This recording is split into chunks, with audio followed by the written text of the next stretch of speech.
nova geração, vamos colocar essa geração nova que entrou na Câmara Municipal de Nova Lima, né? A gente vai discutir hoje a PEC 241/55, que está no Senado, tá certo? Com uma visão mais voltada, assim, para os reflexos municipais também, né? E o doutor Ricardo vai dar para a gente, assim, uma visão mais ampla, né, em termos nacionais e tal, e juridicamente também, se é constitucional, se não é, né, quais são os preceitos constitucionais, a ordem econômica na Constituição, onde é que ela está, se ela está do meio para trás, do meio para frente e tal, a gente vai bater um papo sobre isso aqui. Doutor Ricardo, seja muito bem-vindo aqui ao programa Cultura Geral, um prazer recebê-lo. É sempre um prazer receber pessoa como você, que está aberta a esse tipo de discussão. Muito obrigado, o prazer é todo meu. Meu amigo Álvaro, mais uma vez, muito obrigado. Eles colocam um eco na minha voz aqui, eu não gosto muito, eu gosto dela mais seca, né? É um prazer te receber aqui, como sempre, pontual, né? Um britânico, assim, cumprindo os horários, tudo direitinho. Seja muito bem-vindo, cara. É um prazer te receber e um prazer saber que tem pessoas novas na Câmara, com sangue novo, com vontade de fazer uma coisa diferente. Haja visto que abre espaço para esse tipo de discussão, né? Seja bem-vindo ao programa, querido. Muito obrigado pelo convite. Sempre um prazer participar aqui da Rádio Nova Lima FM e desejo também uma boa tarde a todos os nossos ouvintes. Pois é, vamos começar a fazer esse bate-papo aqui. Doutor Ricardo, a gente está com essa PEC aí, em que alguns economistas, alguns são a favor, como Delfim Neto, outros são contra e tal, como Bresser Pereira.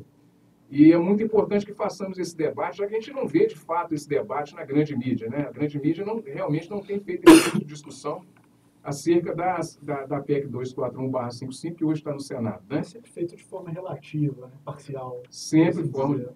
porque há alguns interesses por trás disso tudo, como a desregulamento, o não contingenciamento para determinadas autarquias, não é isso? Mas, de que forma que você vê isso? Essa PEC é constitucional? Ela já teve, a OAB já se posicionou falando que ela é inconstitucional. Como é que você tem visto toda essa movimentação? Bom, primeiramente, boa tarde a todos os ouvintes, né? Uma grande satisfação estar aqui. Bom, essa PEC, ela vem como uma tentativa de constitucionalizar o equilíbrio das contas públicas. E ela vem justamente no ato de disposições transitórias da Constituição. O ato de disposições transitórias da nossa Constituição, ele veio exatamente para fazer a transição, como diz o próprio nome, de um regime militar ou de um regime autoritário para um regime democrático. E aí ela tem esse condão, ela tem esse objetivo de justamente dizer, olha, os primeiros mandatos vão ter essa duração. Em 1992, como a Constituição é de 88, haveria uma revisão do nosso sistema político para ver se nós continuaríamos com o presidencialismo e tudo isso. Assim, um primeiro ponto que eu acho que vale a pena destacar é aonde essa proposta de emenda constitucional foi inserida, que é justamente nos atos de disposições transitórias da nossa Constituição, no ADCT. Sim. Que essa parte da Constituição ela tem o objetivo de fazer justamente essa transição. Bom, essa PEC ela vai projetar pelos próximos 20 anos um congelamento dos gastos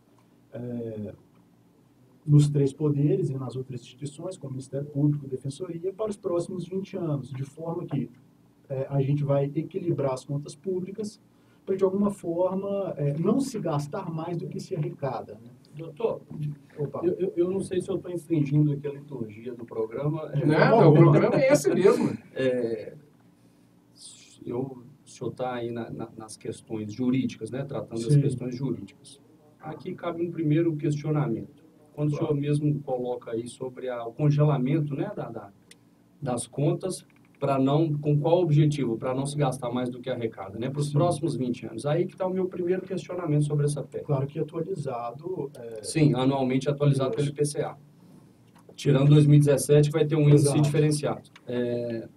Aí que está o meu primeiro questionamento, sabe? De certa forma, os poderes são autônomos. Sim. O senhor não acha um pouco equivocado, já nessa PEC, considerar esse congelamento e tirando, de certa forma, a autonomia dos poderes? Mas era exatamente nisso que eu Perdão, queria chegar. perdão. Talvez é isso mesmo. Largada aqui. Não, Mas isso mesmo. é uma dúvida que ocorre, Recorrente, isso é algo né? que salta aos olhos. Isso. Né? Bom, primeiro, equilíbrio de contas públicas. Nós já temos um instrumento para fazer isso. Já. Chama-se Lei de Responsabilidade em Gestão Fiscal. Eu gostaria de ler aqui, peço desculpa aos ouvintes, Não, porque fica é à um pouco vontade, chato, cara. mas o parágrafo primeiro, do primeiro artigo dessa lei, Uhum. que eu acho que mostra o objetivo de uma lei e não de uma emenda à Constituição. Uhum. A responsabilidade na gestão fiscal pressupõe a ação planejada e transparente em que se previnem riscos e corrigem desvios capazes de afetar o equilíbrio das contas públicas. E aí continua. Bom, então, de novo, já temos um instrumento capaz de equilibrar as contas públicas? Sim, chama-se Lei de Responsabilidade Fiscal. Agora, quais seriam os problemas e as vantagens? Porque, evidentemente, pode-se extrair vantagens disso, não há só problemas. Mas quais seriam os problemas que ela pode levar? E quais seriam as vantagens que ela traria? Bom, as vantagens que ela traria, eu acho que a própria Lei de Responsabilidade Fiscal já traz, que é equilibrar as contas públicas, contingenciar os gastos para que, como já dito, não se gaste mais do que arrecada. Agora, quais são os problemas? Bom, o primeiro é que essa PEC ela congela os gastos com uma pequena margem de negociação dos três poderes para os próximos 20 anos. E disso a gente extrai dois problemas. A negociação do orçamento, que é política, sim, e um segundo, que é a independência entre os três poderes para negociar o orçamento. Porque, veja bem... perdão, se claro. o senhor me permite, mas eu vejo um terceiro problema. Cada governo tem a responsabilidade de elaboração do plano plurianual. Com essa questão de congelamento, a gente vamos falar num termo assim mais, vamos dizer, popular, para ficar de fácil entendimento. Com o congelamento do orçamento para os próximos 20 anos, com a previsão de daqui 10 anos ter uma revisão... Exato.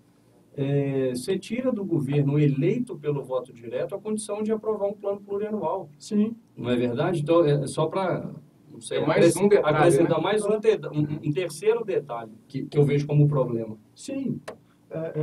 Na verdade, são muitos, né? Eu procurei destacar esses dois, mas um outro problema seria o de que, imagina o Poder Judiciário, assim, ele recebe, em média, de 5 a 5,4% do orçamento, isso em nível estadual e federal.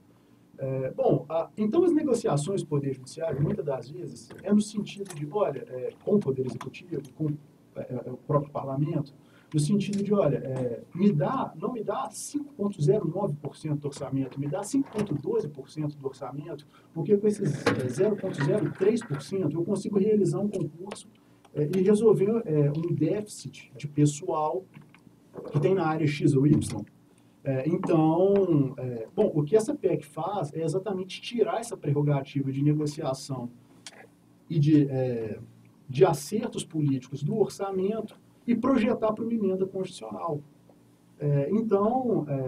Por outro lado, você tira, porque é através da colisão que eu vou conseguir, numa negociação orçamentária, ou seja, antes da aprovação ou não do orçamento, afetar determinados recursos ou colocar determinados recursos na área B, C e D e não só na área A, como o partido da situação faria. Exato. Então, a gente tem esse problema que é dizer, olha, não, essas negociações acabaram, não vão acontecer mais. E um outro detalhe, a gente tem sempre que lembrar que existe a diferença entre política de Estado e política de governo.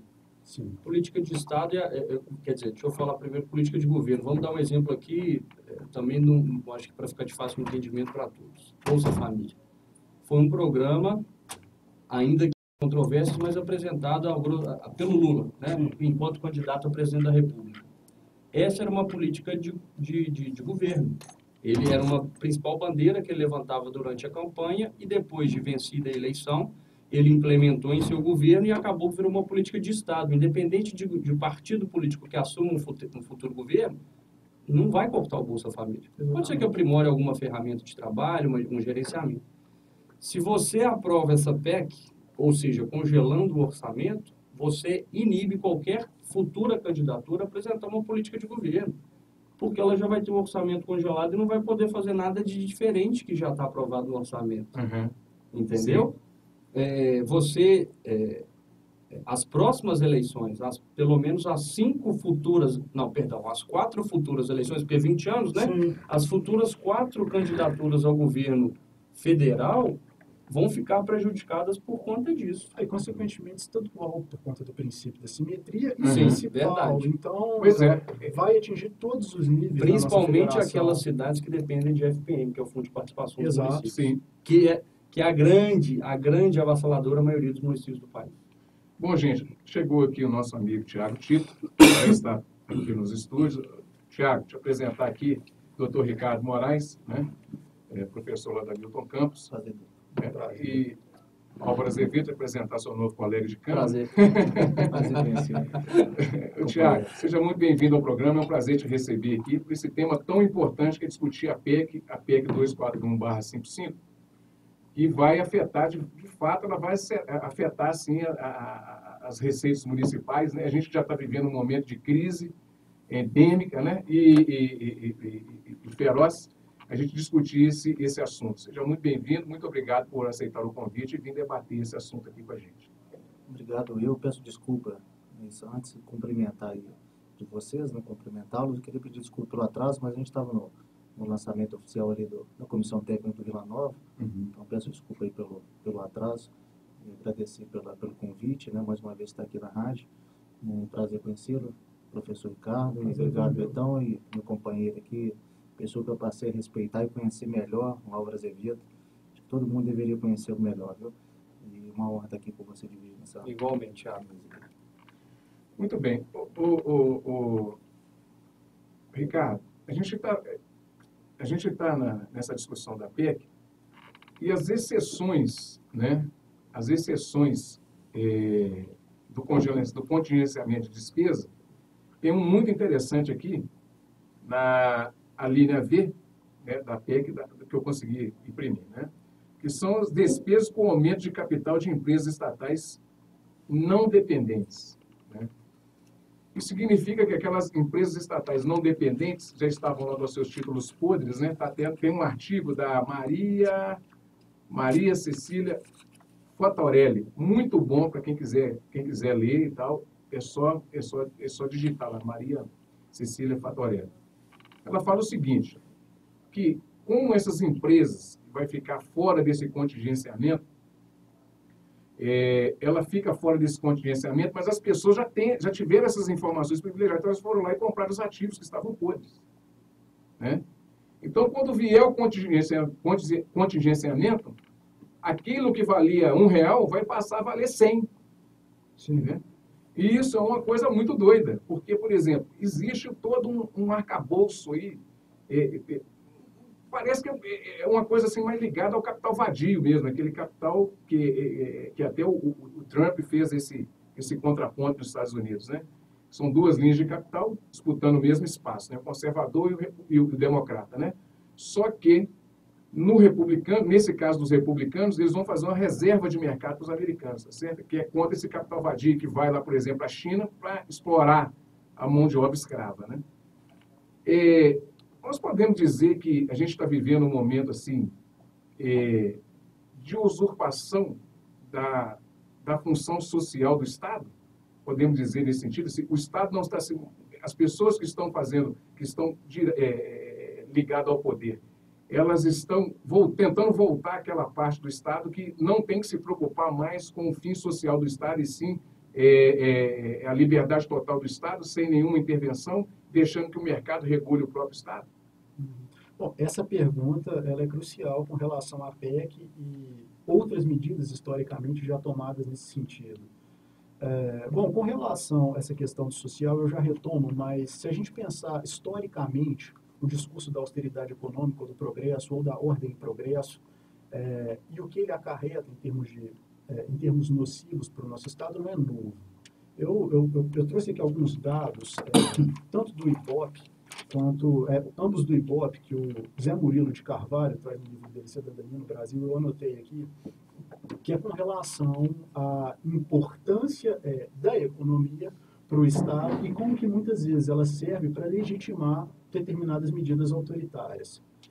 E que muitas das vezes, como o termo legitimação é negativo, ela serve simplesmente para justificar retoricamente, digamos assim.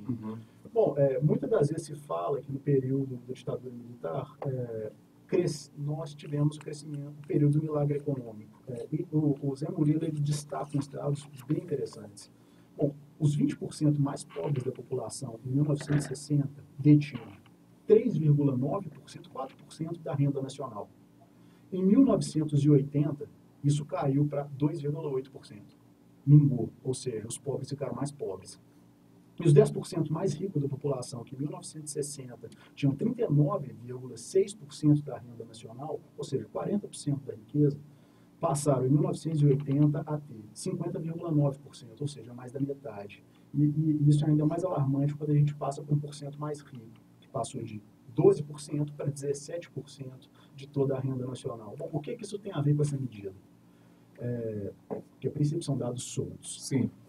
Essas medidas de tentar fazer o Estado crescer, para daí recuperar a confiança do mercado, para daí o Estado poder continuar progredindo, etc., para poder voltar a investir dinheiro no âmbito social, isso não é novo.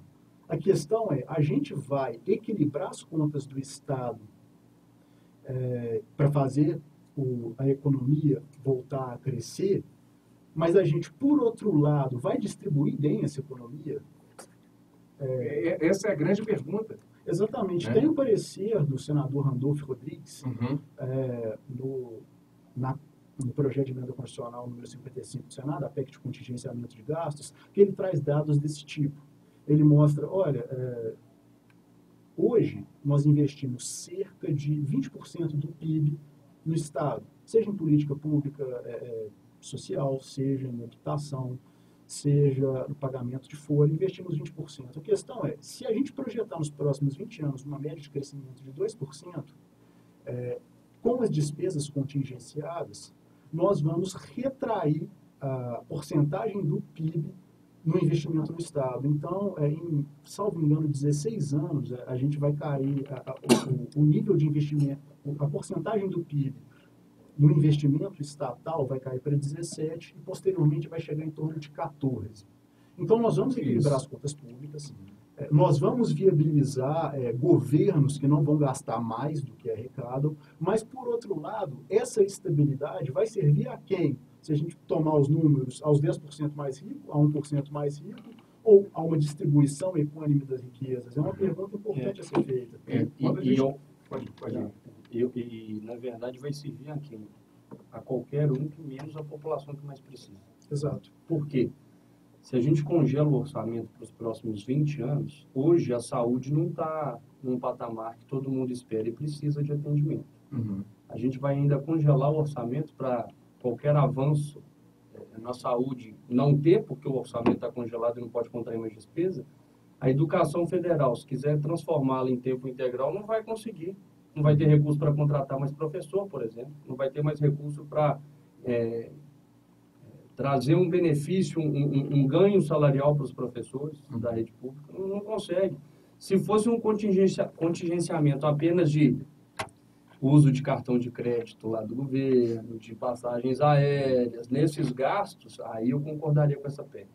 Mas da forma como está, confesso, não sou da área do direito, né? Nem econômico, mas enfim, entendo um pouco desse assunto.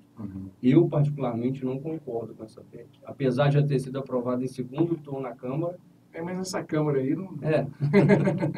Ô, Tiago, o Congresso. Quem detém terra e capital, que são os dois fatores da produção principais, é 5% da população mundial, e no Brasil isso cai para 3%, menos de 3% da população. Né? Mas vamos colocar em termos globais que nós temos aí, dos fatores da produção no Brasil, 5% da população brasileira detém os meios de produção, terra e capital, tá certo? E os outros 95% só detêm a sua força de trabalho, tá certo? Então, daquele cara que ganha R$1 milhão até o gari, ele está dentro do mesmo escopo, né, de fator de produção, que é um trabalhador, ele vive do seu trabalho. Quando você tem medidas de austeridades, quando você tem, por exemplo, alguns dados, por exemplo, de 2014, que o Brasil gastou 45,11% de juros em amortização, 45,11% do seu orçamento em amortização de juros, não te preocupa, não preocupa a gente, assim, por exemplo, a gente que está aqui embaixo nos municípios e tal, vocês que vão assumir a Câmara agora, não preocupa, não vai ter, o repasse para os municípios não vai mudar. Não vai mudar aqueles que são obrigatórios, por exemplo, os royalties que você tem direito, que o município tem direito, os impostos que estão interligados, que não faz parte do orçamento. Mas, obviamente, que aquele repasse para a educação, ele vai sofrer contingenciamento, né? Como é que você enxerga tudo isso e como é que você tem visto tudo isso, esse burburinho, essa confusão toda dessa... Vocês, principalmente, são vereadores que gastaram sola de sapato, que andaram a cidade inteira, sabem da dificuldade da população, sabem que a população precisa desse apoio, precisa do Estado. A maior parte da população, 95% da população, ela precisa do Estado presente na vida dela. Como é que você enxerga tudo isso e como é que você está vendo essas medidas de contingenciamento? Tomara que 100% da população dependa do Estado. Eu acho que a função social do Estado realmente é acolher a população, né? Eu confesso até, Betão, que a gente fica ouvindo pela televisão, né, em relação à PEC, né, isso vira mote aí, viraliza, né, e a gente, muitas das vezes, a gente nem preocupa saber o que seria a PEC, né. A vinda aqui hoje me fez bem até para conhecer um pouco melhor sobre essa realidade, né, que atinge o governo federal e acho que mais diretamente pode atingir os estados. E de forma indireta, na minha visão, pelo que eu li, atinge os municípios, né. Eu vejo que ela é necessária. Vou fazer um contraponto aqui e acho que isso vai gerar certas críticas, né? Pelo tudo que eu li, ela, na verdade, é um regulamentador dos gastos públicos, né? Que é preciso ser feito nesse momento, que é um momento de crise, né? Exatamente por essa dívida alta que você mesmo colocou, né? O pagamento de juros da dívida, né? Muito alto, né? Exatamente... em alguns momentos aí o país teve aquele famoso superávit primário, né? Fantasioso, mas era por um aumento de receita, mas as despesas também aumentaram também, né? De forma muito alta, não teve amortização, talvez a dívida, né? A dívida foi diminuindo exatamente pelo superávit, mas na verdade ela estava crescendo com as despesas, né? Juntamente com as despesas. E agora, no momento de crise, se faz necessário realmente uma regulação, né? Porque senão realmente a dívida daqui a pouco as pessoas, o governo quando emitir, né, a moeda, né, as agências reguladoras aí, os Banco Central, por exemplo, na hora que emitir moeda para vender, para colocar os títulos aí, mas ninguém vai conseguir comprar, não vai querer comprar porque o país daqui a pouco não vai ter sustentabilidade para pagar, né, nem os juros, né, muito menos a dívida, né. Então o que eu li, né, em relação à PEC, ela não atinge diretamente saúde e educação, né, ela na verdade não pode até crescer o gasto, o governo pode crescer o gasto, mas ele tem que cortar em outra frente, né? Ela limita, ela tem um limitador, né, que é em relação à inflação, né? O crescimento da inflação, o orçamento vai crescer de acordo com o crescimento da inflação. Mas, por exemplo, se quiser fazer a inflação for de 4%, quiser crescer a educação 10%, pode-se fazer. A PEC não impede isso, né? Só que você vai ter que cortar gasto, talvez, de infraestrutura, benefícios de funcionalismo, né? E assim vai. Então, eu vejo nesse momento é uma medida necessária, né, que é um momento que o país está passando uma questão de crise, que ainda vai perdurar por um tempo, né, visto os déficits, né, que a gente está tendo, e esses déficits tendem a diminuir depois da limitação dos gastos, né. Isso é igual toda família faz, né, na hora que você vai comprar talvez você opta por comprar uma geladeira, aí você economiza talvez na hora de você comprar uma televisão, em vez de você comprar um de 32 polegadas, você não vai comprar uma televisão, você vai comprar a geladeira, vai deixar a geladeira esperando. Então, isso, o governo é um orçamento também, claro, nas suas devidas proporções, mas muito vinculado ao orçamento familiar. Você deixa de gastar, né, em algumas frentes para investir em outras. Então, nesse ponto, pelo que eu pesquisei, realmente eu acho que ela é necessária nesse momento. Mas elas são 20 anos, ou seja, ela vai engessar os governos, né? Pelo que eu vi, o orçamento vai sempre crescer, né? Vinculado à inflação.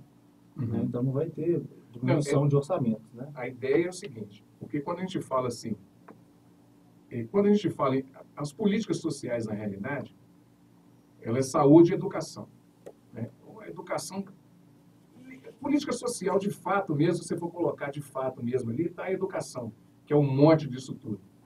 Se você tem lá um limitador, depois que você criou o limitador, você não vai acreditar que o governo vai passar daquele limitador. Ele pode. Se ele pode, se ele pode investir nisso, por que ele está limitando? Se ele pode aumentar os gastos, ele não precisa limitar. Entendeu? Não, ele pode aumentar o gasto em saúde e tal. Se ele pode aumentar, por que ele está limitando? Ou seja, não faz sentido a PEC. Não faz sentido. Por quê? Porque, por exemplo, se você está criando um limitador para você, para que você vai dar logo depois que você limitar? Você não vai dar. E aí cai naquela questão filosófica, e aí já estuda assim, da Hannah Arendt. Em estado de necessidade, você vai deixar a pessoa em estado de necessidade. Em estado natural, ela morre por si só. A vida nua. A vida nua.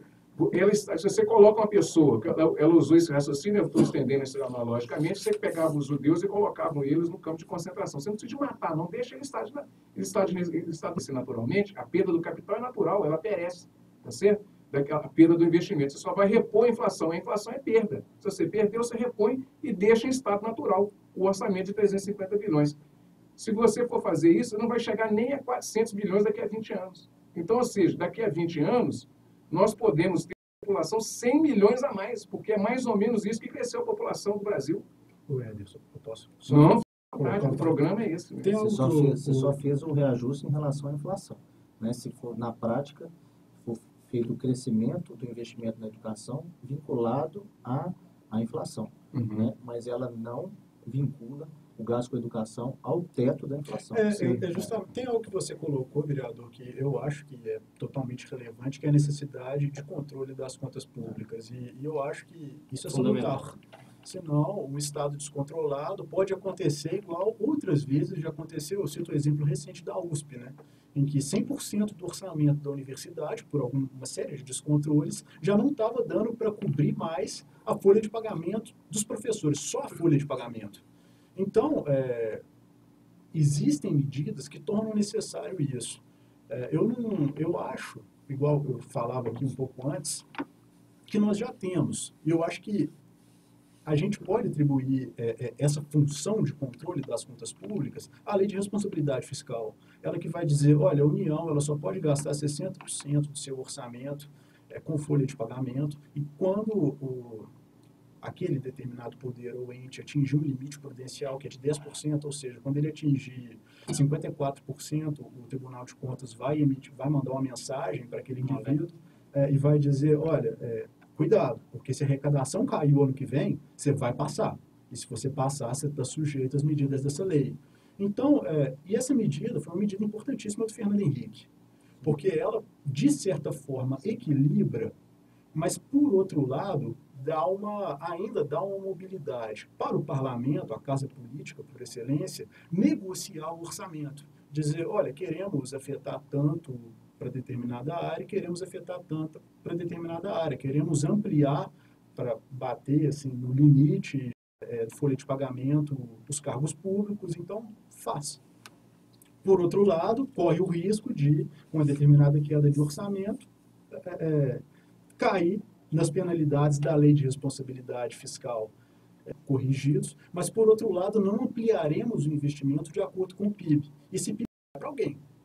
Então, de novo, eu acho salutar a medida de equilíbrio das contas públicas, mas, por outro lado, eu acho que o Estado ele tem que ampliar os seus investimentos constantemente. Eu acho que o exemplo da casa que você deu, eu, na verdade, não entendo de economia, assim, eu já li pouca coisa, mas o que eu já li em termos de macroeconomia é justamente que a estrutura econômica do Estado ela não pode ser aplicada analogamente à da microeconomia ou à da casa, porque o Estado ele pressupõe um endividamento. Estado sem dívida pública não é um Estado saudável. O problema é quando a dívida pública cresce de forma desenfreada. Tanto que nós temos dois tipos de receita, receita primária e receita financeira, que pressupõe o endividamento e que está inserida no orçamento. Então, a economia política, né, ela pressupõe o endividamento, e isso não é ruim, mas também não é bom.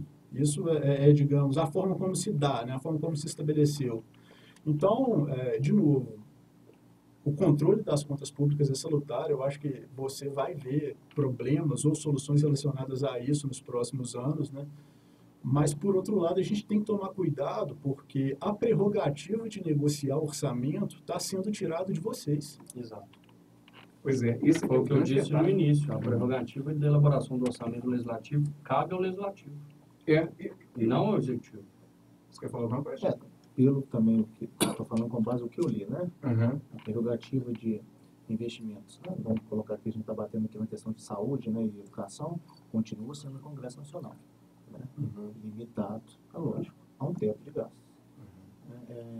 E eu acho que aí é responsável. Isso, sim, para mim é responsabilidade orçamentária, entendeu? Então, na minha opinião, eu acho que nesse momento, no momento de crise, de crescimento exponencial da dívida, de pagamentos exorbitantes de juros, né, se não equalizar as contas públicas, e aí veio a APEC como sendo uma ferramenta para isso, né, é claro que ela está em discussão no Senado e está no momento realmente de se colocar lá as emendas, né, ou colocar as observações, né, que cada senador assim fizer necessário, de aprimorá-la, né, porque a gente não está falando que ela veio do governo do jeito talvez mais ideal, né, que a população talvez gostaria, né, o que a gente acha que deveria ser.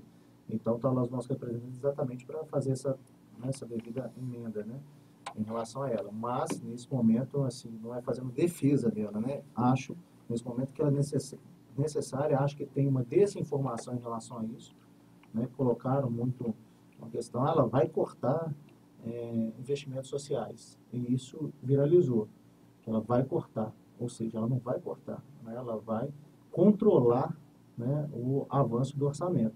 E eu repito, né, o governo vai ter a liberdade, junto com o Congresso Nacional, de destinar o percentual que quiser para a saúde e educação, né? Só que ele vai ter que retirar de outras áreas, né? Porque do jeito que está também, só fazendo emissão aí de títulos aí e pagando juros, eu acho que nós vamos chegar num momento que daqui a pouquinho, né, muito próximo, nós não vamos conseguir pagar, né, os benefícios da Previdência, né, exatamente porque a gente só está pagando juros. A gente não vai conseguir mais financiamento quem compre, né, esses títulos nossos, esses títulos públicos, que o país não vai ficar insustentável, e daqui a pouco a gente não vai conseguir fazer esse endividamento que é prerrogativo até do Estado fazer, né, de ter. Então, nesse momento, ainda acho que ela é importante para esse momento, né. Muito bem, deixa eu fazer um intervalinho para tomar uma água. Só eu que não bebi água até agora. Eu vou fazer um intervalo, daqui a pouquinho a gente volta. Eu também. Tá bom o programa aí, né? Legal. Aqui tem esporte depois, né?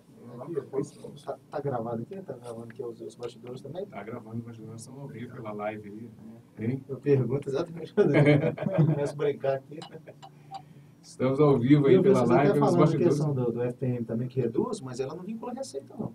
Não é que reduz. Ah, tá. Não é Eu que peguei no falei meio, que por isso que eu reduz. entendi Eu errado. falei que muitos municípios que dependem do FPM, quando você não tem a condição, se não me engano, o FPM ele acresce a cada 2.000 habitantes. Não é isso? Ou seja, você tem um crescimento da população, mas o orçamento congelado, como é que você vai fazer? A população não para de crescer. O problema é esse, o PIB também, ele eventualmente cresce. Mas ele fala de gasto, é o que eu estou te falando, a receita não tem nada a ver, ela vai continuar repassando da mesma forma. Porque ele não fala de receita, ele fala de gasto. Fala de despesa. Só de despesa. Eu concordo com você que tem que ter um controle para segurar.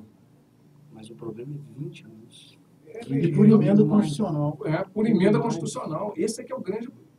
Assim, você pode discutir Eu falei aqui contingenciamento antes de você chegar, despesa. Tiago, o seguinte, por exemplo, todo governo que ele é eleito, ele tem lá as suas prioridades, suas propostas.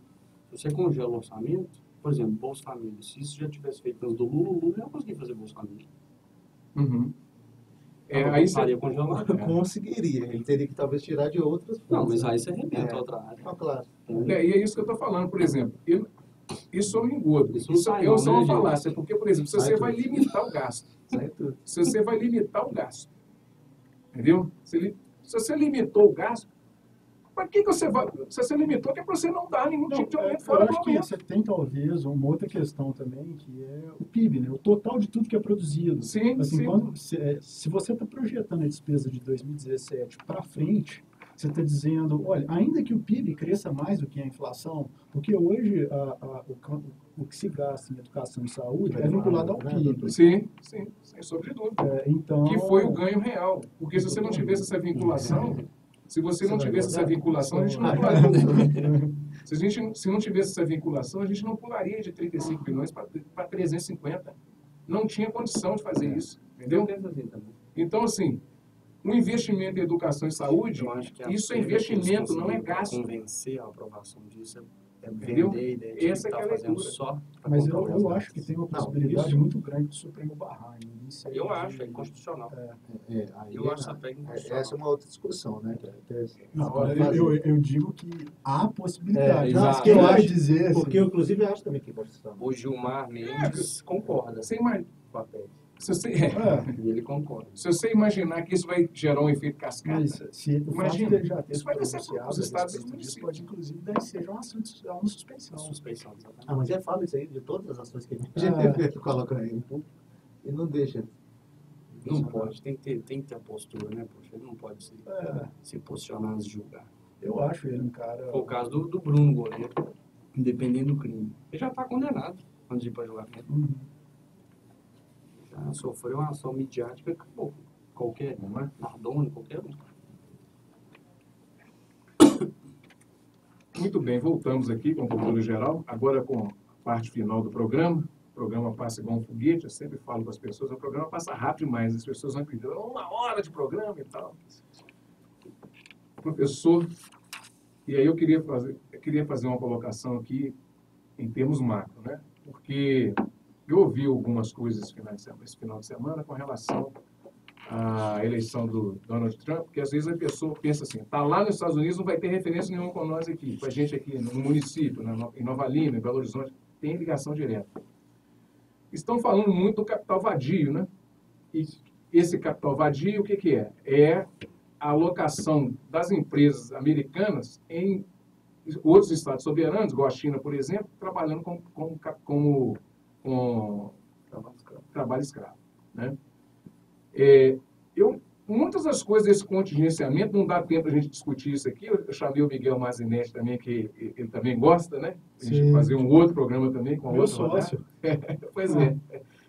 Para a gente discutir esse assunto, que ele tem essa leitura mesmo do que é o capital vadio, de como é que ele sai, né? E isso foi dito agora nos Estados Unidos, não é isso, esse tipo de coisa. O empresário americano ele vai ter que investir na América, né? E o Trump ganhou, eu até, no primeiro momento, achei uma loucura, mas não é.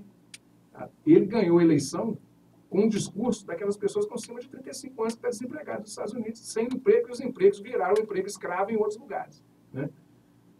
Tem essa ligação, vocês conseguem também ter essa leitura também, conseguem ver dessa forma também, porque eu vi isso esse final de semana e foi muito veemente. Essa batida foi muito forte, assim, eu não tinha pensado nesse sentido.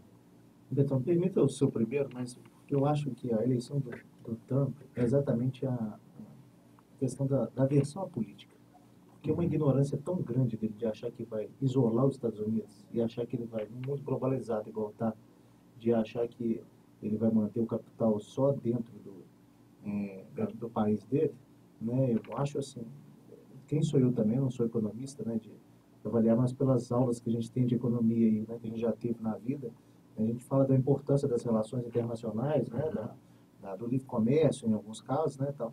Então, assim, eu acho uma certa ignorância. Quem foi nessa linha dele, eu acho que vai ter uma resposta tão negativa no meio, talvez, desse governo, porque eu acho que ele vai tentar, porque coragem ele tem, né, de fazer isso. Né? As medidas que ele já tem adotado, já tem anunciado que vão adotar em relação a imigrantes, né, em relação a fronteiras, né? Então, a gente viu que realmente aquilo que ele se comprometeu, parece que ele vai tentar cumprir, né? Mas acho que vai dar um resultado tão inverso em relação a isso, no isolamento, né, de relações comerciais com os outros países, que é tão importante para lá. Claro que a gente, né, dos demais países, querem se relacionar com os Estados Unidos, né, que é a maior potência mundial. Mas eu acho que esse isolamento dele ele vai trazer problemas significativos para a economia local, sabe? Do país dele. E problema na economia local nos Estados Unidos é um problema mundial, né? Exatamente. Não, e fazendo um gancho aí com o que o Thiago disse, abre um precedente muito perigoso a eleição dele. Porque os Estados Unidos, né, tem uma democracia consolidada, mas a eleição do Trump, com a postura, com o discurso que teve durante a campanha, vai encorajar muita gente a fazer o mesmo mundo afora. E eu não sei se isso é bom ou não. Gente, eu vou fazer um contraponto aqui, na verdade, mas isso é bom, isso é bom. Eu posso estar correndo o risco aqui de ser desmentido nos próximos anos. Isso é bom, né? Mas, Eu ia falar antes exatamente isso. Eu tenho a impressão de que o Trump ele vai ser muito menos nocivo para o mundo do que a Hillary tinha o potencial de ser. Isso é uma opinião, assim, como eu disse. Isso não, eu concordo com o senhor. Eu digo pensando na postura dos republicanos e nas posturas dos democratas. Você pega o grande democrata do século XX, que foi o John F. Kennedy, né? Houveram outros, mas vamos falar do período da Guerra Fria. O auge da Guerra Fria foi no período do governo dele. Ao passo que você pega o republicano dos republicanos, o Ronald Reagan, que era um cara, eu acho que talvez com um discurso muito mais agressivo que o Trump. Ele foi exatamente quem aproximou os Estados Unidos da União Soviética. Então, os republicanos, eu acho que eles têm uma política relativamente isolacionista, exatamente por essa impossibilidade de você fechar uma economia, porque não tem como. Mas, por outro lado, isso é importante porque você inviabiliza que setores econômicos, que capitais de setores econômicos norte-americanos desestabilizem a política de outros países, ou que isso diminua, né? Então, eu acho o Trump, em certa medida, com um discurso talvez um pouco mais moderado que o do Reagan. Então, eu tendo a ver o Trump como um indivíduo que vai passar pelo governo dele. É claro que esse passar pode acarretar problemas, como guerras, como invasões de soberania. Mas, por outro lado, esse dia eu estava até brincando com um amigo, né? Como norte-americano, eu votaria na Hillary. Mas, como brasileiro, eu fico feliz que o Trump tenha ganho. Pois é. Bom, agora deixa eu fazer um gancho com os dois aqui, nessa reta final. Começar com o Álvaro. Álvaro, o que você imagina assim, de um novo... Desse mandato, né? Não foi novidade para você, nem para o Thiago também, que já vinha nessa toada assim, batendo uma hora ia chegar, né? Claro que a eleição não é bem assim, né? Se você não gastar sapato, você não chega nunca. E muita saliva também. Mas qual é a expectativa sua, assim, com relação ao mandato? O Betão, eu vou te chamar de Betão. Não, mas tá? é isso mesmo, porque o pessoal da faculdade me chama de Emerson, né? Primeiro eu quero te cumprimentar por esse programa. Uhum. Você está fazendo aqui você está tendo uma atitude que eu espero ter para os próximos 4 anos. Durante a campanha eu falava com as pessoas e fui até um ouvinte daquela entrevista que eu dei aqui no outro programa, ele falou assim, você já venceu a eleição, não precisa ficar prometendo mais nada. Mas é porque, na verdade, eu estava reafirmando o compromisso com as pessoas daqueles que eu assumi durante a campanha. E um deles, a criação de um aplicativo, não só através do aplicativo do celular, mas através do gabinete itinerante, que o Thiago, inclusive, também vai fazer, e de conversar com as pessoas. Eu não quero que as pessoas saibam apenas o que foi decidido pela Câmara Municipal. Eu quero que elas participem da decisão. Através do aplicativo, através do gabinete itinerante, a gente vai levar para a consulta da população, de um modo geral, o que está sendo discutido na Câmara. Porque essas decisões impactam, positivo ou negativamente, na vida de cada uma delas.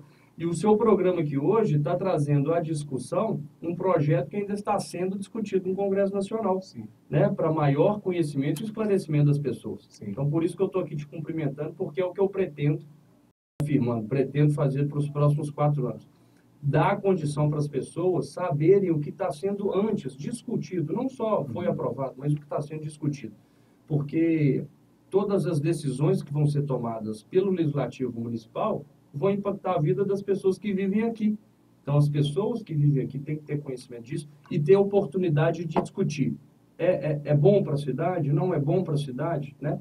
Então, eu espero que, da minha parte, as pessoas podem esperar essa postura. E eu acredito que esses próximos 4 anos, com o legislativo renovado, eu vou retribuir a gentileza aqui ao Thiago. O Thiago tem uma desenvoltura fora do normal, é um novalimense, assim, que ama essa cidade. E eu tenho certeza que vou encontrar no Thiago um parceiro de alto nível para discutir as questões do município.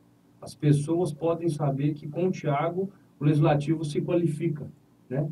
Lógico que eu também, né, me coloco nesse patamar porque a gente quer fazer um trabalho diferenciado, né? Nova Lima a gente tem que fazer com que as pessoas voltem a sentir orgulho de viver na cidade, né? O Thiago, eu estava lá com ele agora, né, no lançamento, na apresentação do novo técnico. As pessoas, para voltarem a sentir orgulho de morar em Nova Lima, passa também pelo Vila Nova.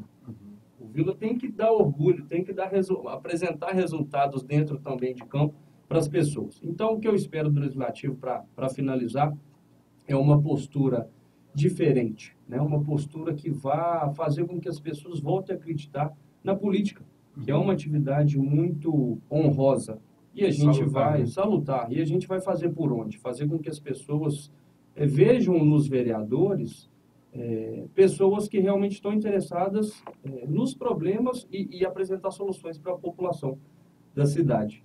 Então, muito obrigado pelo convite, estou sempre à disposição em prol da cidade e é isso. Quero trabalhar muito pela população de Nova Lima. Beleza. Vou passar um pouquinho do horário hoje. Thiago, você espera. Primeiro, obrigado, Alves, pelas palavras aí, realmente. Você espera muito trabalho. Se puder jogar, se a gente colocar na Câmara, se for um time de futebol, espero rolar a bola lá para a gente poder fazer gol. Quem tiver na frente para fazer o gol, tenho certeza que a população que vai ganhar com esse gol. Não, com certeza, muito trabalho, né? Eu estou engatinhando na política, né? Eu estou entrando agora, né? Fui candidato na passada, mas na iniciativa pública eu tenho pouco tempo, né? 3 anos e pouco, né? Sempre tive minha vida profissional na iniciativa privada. Mas o que eu vejo, o que eu espero, né? Claro, assim, por minha parte, eu vou me dedicar em relação ao trabalho.